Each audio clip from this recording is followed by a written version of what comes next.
Yeah, I get some damage around here. Tree down. There's another tree over next to my neighbor's yard that has a power line caught in it. Look over at the Pontiac High School, way in the back. See the roof coming off of the storage building in the back of the high school. The police were just over there a little bit ago. They went behind the school.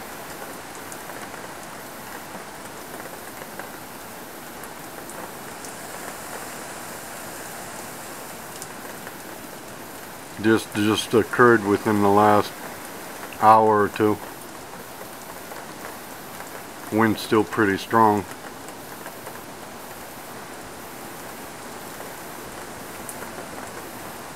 Lightens up for a short bit and then get some very strong gusts.